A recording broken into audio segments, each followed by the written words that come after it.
Alright, hi everybody. Today we're going to take a look at elements of style. So this is a more broad category and we'll take a look at a number of different elements. So for a quick overview, we're going to look at metaphor, simile, personification, and then move into mood and atmosphere, suspense, foreshadowing, and flashback.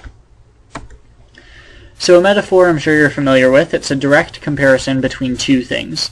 So a metaphor says that one thing is another thing. Obviously it's figurative. It doesn't mean it literally, it's just for the sake of comparing the two. So if you said something like the sun was a furnace, it's saying the sun is a furnace or was a furnace.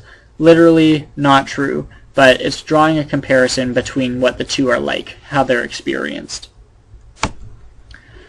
A simile is similar to a metaphor, but it uses like, as, or than to help clarify what exactly the comparison is. So, for example, we've got the wind was like a slap in the face, she was as strong as an ox, he was faster than a cheetah. So, like, as, or than are keywords for identifying simile. Personification is giving the qualities of humans to a non-human thing. So, for example, the wind and the leaves sang a lovely melody. Really, people sing. This is just figurative, so it's almost like pretending that this is the case. Mood and atmosphere is the overall feeling evoked by the story. So if you've got a very scary story, you might say that the mood is very tense or suspenseful.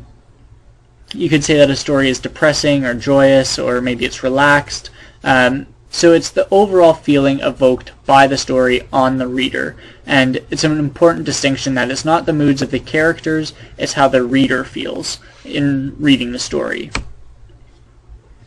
So suspense is sort of a subset of mood, where you can build suspense by having moments where the tension builds up and it leaves the reader uncertain and concerned for the characters in the story. So when we don't know what's going to happen to them, it's suspenseful.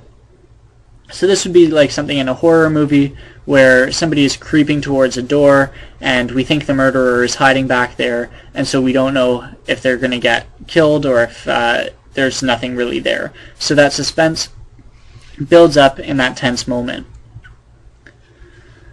Foreshadowing is a little bit different. It's more about narrating the story, so it's hinting at what will happen later on.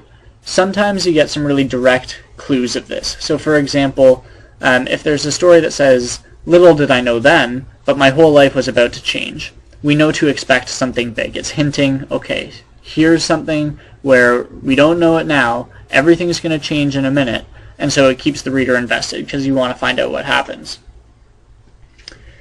However, it's usually indirect, and you can only really see the hints when you go back and you reread something. So some of the hints are much more subtle. You don't know how the story is going to play out, but then when you read it for a second time, you can start to see, oh yeah, like that makes sense. That would have led to the conclusion that was there. Now, flashback is sort of like the opposite of foreshadowing. That's where there are scenes that take place in the story that are memories of characters. So maybe a character is remembering their childhood home and the best summer that they ever had. So flashback is just giving us background information somewhere in the middle of the story. So that concludes this portion of the short story unit. So go on to mygradebook.com, try out the practice quiz, and make sure to test your knowledge about all of these terms. Okay, good luck.